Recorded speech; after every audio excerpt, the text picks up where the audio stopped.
Your body just doesn't make hormones the same way after 40, and you need them replaced, right? We're gonna do like a hormone deep dive. So first of all, right now we know there's 50 hormones in the body. There's probably more. We've only found 50. And so I want to review what's the truth about what actually happens in your 20s, 30s, 40s, and 50s. So the first, I guess 10 slides or so are going to be on women's hormones.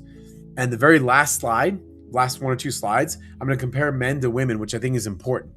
It was it's really eye-opening to see this. So let's jump into this. So let's start off with the lie you've been told. So your body just doesn't make hormones the same way after 40, and you need them replaced, right? Externally for the rest of your life. That's the story. And for the women on the call, you can let me know if that's the story you've told, but that's what doctors have been, telling you as well. And that story just does not make sense to me. Regardless of what theology or religion you are, I don't believe that whatever universal power made our bodies to stop making the right hormones at 40. It just doesn't make any sense to me. So the truth is, your body is doing exactly what it's designed to do. And that's the first thing I want people to understand, based on the signals it's receiving. That's a really key statement. So your body's doing what it's designed to do, but it's based on the signals it's receiving. Now, a little clue, the signals could be stress, sugar, lack of sleep, emotional storage. These are all important signals. So understanding why your hormones change is the key to working with your body, not against it. And for whatever reason, you go to the doctor, no one actually educates you on the hormones. So I had a morning message this morning about, I can't remember what it was even about hormones. She's the head of a school. She was like, oh my God, I would love to have you. I wish we can create a program for kids understanding our bodies. And I'm like, yes, they're just starting to put personal finance courses in school, but we have biology, but biology doesn't teach you this. So this is kind of like my version of what I think what we should have learned a long time ago. So your hormones are an orchestra.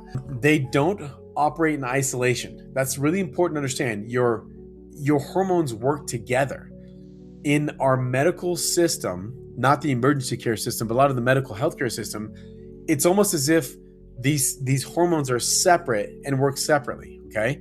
But they actually conduct each other. So estrogen, which influences metabolism and mood, that actually influences progesterone. Progesterone influences sleep and the ability to be calm. But that can influence then cortisol, okay? So these all are an orchestra working together.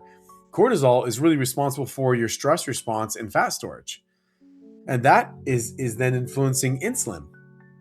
And so then insulin, it's responsible for your blood sugar levels and the fat lock, okay? So whether or not your fat can be released or stored, right? And then your thyroid is responsible for your energy levels and your metabolism, right? So you can see, and what happens is they all work together.